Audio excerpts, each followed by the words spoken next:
अस्सलाम वालेकुम। बोलीस में खुश आमदीद। मैं हूँ गौहर इशरात। मैं हूँ माहरुख शहरियार। बुलेटिन का बाकायदा आगाज होगा बड़ी खबर के साथ। सिक्योरिटी फोर्सेज ने जिला औरंगजेब में इंटेलिजेंस बेस्ड कार्रवाई के दौरान भारतीय प्रॉक्सी फितनौल खवारिज के 19 दहशतगर्दों को वासिले जहन्नुम कर दिया है। आपको अपडेट कर दें, इस हवाले से बता दें कि यह अहम कार्रवाई की गई है। ISPR के मुताबिक शदीद फायरिंग के तबादले में lieutenant colonel Junaid Arif, major Tayyab और 9 जवानों ने जाम शहादत नोश किया।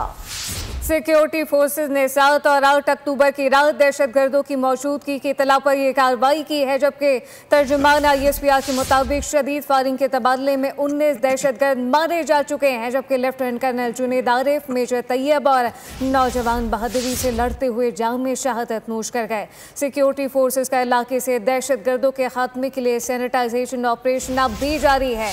सिक्योरिटी फोर्स ने जिला औरंगजेब में इंटेलिजेंस बेस ऑपरेशन के दौरान भारतीय प्रॉक्सी फितनौल खवारिज के 19 दहशतगर्दों को वासिले जहन्नुम कर दिया है, जबकि ISPR के मुताबिक शदीद फायरिंग के तबादले में lieutenant colonel Junaid Arif, major Tayyab और नौजवानों ने जाम में शहादत नोश किया। सिक्योरिटी फोर्सेज ने 7 और 8 अक्टूबर की रात दहशतगर्दों की मौजूदगी की इतला पर यह कार्रवाई की है, जबकि तर्जुमान ISPR के मुताबिक शदीद फायरिंग के तबादले में 19 दहशतगर्द मारे गए, जबकि lieutenant colonel Junaid Arif, major Tayyab और नौजवान बहादुरी से लड़ते हुए जाम में शहादत नोश किया। इसके अलावा सिक्योरिटी फोर्सेज की जानिब से इलाके से दहशतगर्दों के खात्मे के लिए सैनिटाइजेशन ऑपरेशन भी जारी है।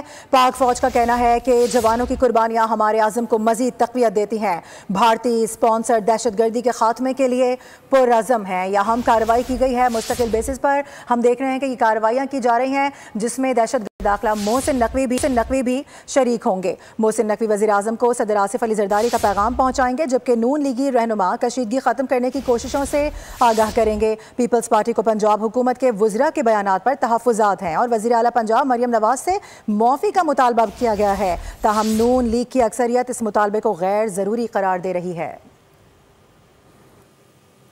पंजाब में बल्दियाती इंतखाबात में ताख़ीर के केस पर chief election commissioner Sikandar Sultan Raja की सरबराही में 4 रुकनी बेंच ने समाअत की है। Secretary election commission Umar Hamid ने कहा कि अगर इतने मुखालिफ हैं तो आईन और कानून और तरमीम करने के मुकामी हुकूमत होनी ही नहीं चाहिए। इलेक्शन कमीशन आज पंजाब में बल्दियाती हुकूमत के हवाले से फैसला देगा।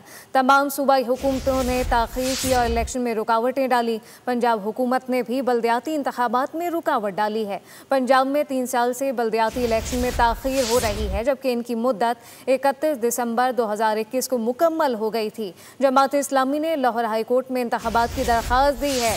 हुकूमत पंजाब के सेक्रेटरी सैलाब बोले कि सैलाब के बायस ताख़ीर हुई असम्बली के अगले इजलास में कानूनी मंजूरी के लिए पेश कर दिया जाएगा। और अभी खबर यह है कि बुलंद शरह सूद, ज़्यादा टैक्सेस और महंगी बिजली और गैस तरक्की में रुकावट हैं। 2023 से 2026 पाकिस्तान की तारीख के बदतरीन माशी साल करार दिए जा रहे हैं।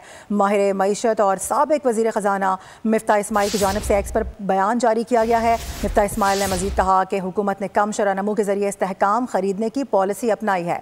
कम शरह नमू के बाइस बेरोज़गारी, गुरबत और अवामी मायूसी में इजाफा हुआ है। निजकारी वजारतों में कमी और मकामी हुकूमत के मौसर निज़ाम जैसे इस्लाहात से हुकूमत गुरेज कर रही है।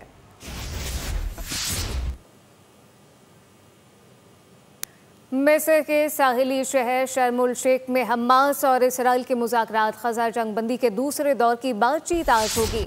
मुज़ाकरात को खत्ते में क़याम की आखिरी उम्मीद करार दिया जा रहा है, जबकि दुनिया के मुख्तलिफ ममालिक में फ़लस्तीनी अवाम से ज़ाहिर यकजहती के लिए मुज़ाहरे, रैलियाँ, एहतजाजी इज्तिमात का सिलसिला जारी है। इसराइल और हमास में मुज़ाकरात, हमास का जंग के खात्मे के ज़मानत का मुतालबा। पहले दौर में कैदियों की रिहाई और फौजी इनखला के तरीक़ाकार पर बात हुई। गजा पर इसराइली जारहियत को 2 साल मुकम्मल हो चुके। मिस्री शहर शर्म उल शेख में इसराइल और हमास मुज़ाकरात आज भी जारी रहेंगे। कतरी वज़ीर आज़म, अमरीकी सालिस और तुर्की का वफ्द भी शरीक होगा। हमास के रहनुमा खलील उल हैया ने कहा कि माहिदे के लिए तैयार हैं, ताहम जंग के मुकम्मल खात्मे की ज़मानत चाहते हैं। हमास के मुतालिबात में मुस्तकिल जंग बंदी, इसराइली फ़ौज का इनखला, इमदाद की आज़ादाना रसाई, बेघर फ़लस्तीनियों की वापसी और तामीर नौ शामिल है। इसराइल ने गजा के लिए इमदाद ले जाने वाले फ्रीडम फ्लोटेला पर हमला करके 3 और जहाज़ों पर कब्जा कर लिया। दुनिया के मुख्तलिफ ममालिक में इसराइली मजालिम के खिलाफ एहतजाज भी जारी है। न्यूयॉर्क, बर्लिन, लंदन, मैक्सिको और पेरिस समेत कई शहरों में फ़लस्तीनियों के हक में मुजाहिरे किए गए। आपको बताएं कि साबिक सेनेटर मुश्ताक अहमद खान को इसराइली कैद से रिहा कर दिया गया है। नायब वज़ीर आज़म और वज़ीर ख़ारजा इसहाक डार ने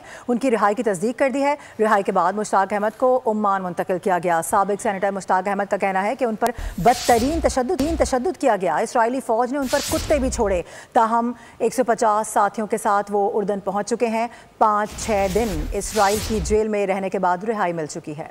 यूक्रेन जंग का कंट्रोल मुकम्मल तौर पर रूसी फौज के हाथ में है। रूसी सदर का बड़ा दावा कहा कि कीव रूस के शहरी मकामात पर हमलों की कोशिश कर रहा है। रूस ने 2025 में यूक्रेन के तकरीबन 5000 मुरब्बा किलोमीटर इलाके पर कब्जा किया।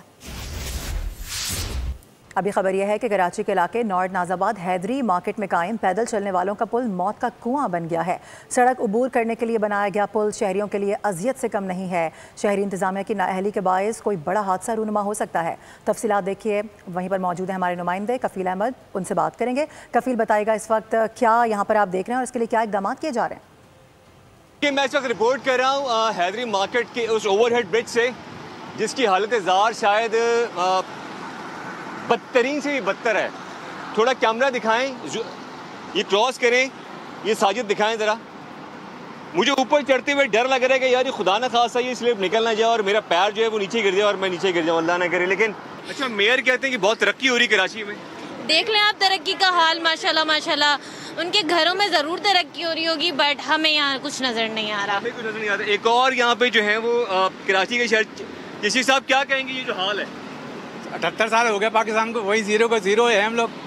मेयर साहब कह रहे हैं आगे आए ना, इतनी बड़ी गाड़ियों में 6-6 गाड़ियों के साथ आते हैं, आए देखें।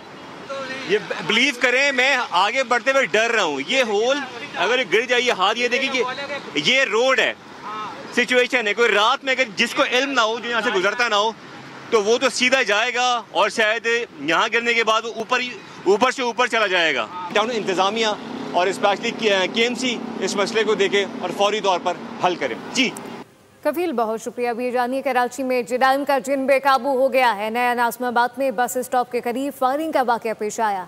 सिक्योरिटी गार्ड नाव से जख्मी हो गया और रंगी टाउन सेक्टर 11:30 में अंधी गोली चलने से 26 साला फिजा जख्मी हो गई, अस्पताल मुंतकिल किया गया। कराची के इलाके गुलिस्तान जौहर में कस्टम क्लियरिंग एजेंट के घर डकैती का वाकया रिपोर्ट हुआ। 2 नामालूम मुल्जिमान ने फैमिली को यरगमाल बनाकर डकैती वारदात की। 71 तोला सोना, 25,000 सऊदी रियाल और 3,000 अमरीकी डॉलर लूट कर फरार हो गए हैं। वाकये का मुकदमा गुलिस्तान जौहर थाने में मुतासिरा शहरी की मुद्दत में दर्ज कर लिया गया।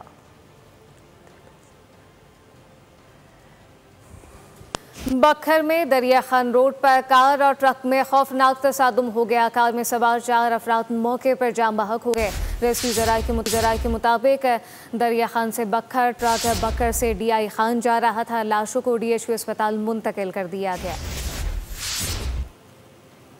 8 अक्टूबर 2005 के हौलनाक ज़लज़ले को 20 बरस बीत चुके हैं। अपने प्यारों को खोने वालों के ज़ख्म आज भी ताज़ा हैं। मुतासिर इलाकों में ज़िंदगी अब तक मुकम्मल तौर पर बहाल नहीं हो सकी है। मुतासिरीन ताहाल बुनियादी सहूलियात तक से महरूम हैं, शेल्टर्स में रहते हैं। चौधरी कैसर की रिपोर्ट देखिए। 8 अक्टूबर 2005 मुल्की तारीख का क़यामत खेज़ दिन, जब 7.6 शिद्दत के हौलनाक ज़लज़ले ने चंद सेकंड्स में सब तहूबाला कर डाला। मुल्क के बालाई इलाकों में बदतरीन तबाही मचा दी, लाखों घरानों पर क़यामत ढा दी। 80,000 से ज़ायद अफराद लुक़मा अजल बन गए, 1.5 लाख से ज़ायद ज़ख्मी हुए, हज़ारों लोग मासूर हो गए, कई गाँव सिफ़ाए हस्ती से मिट गए, हज़ारों इमारतें मलिया मेट हो गईं।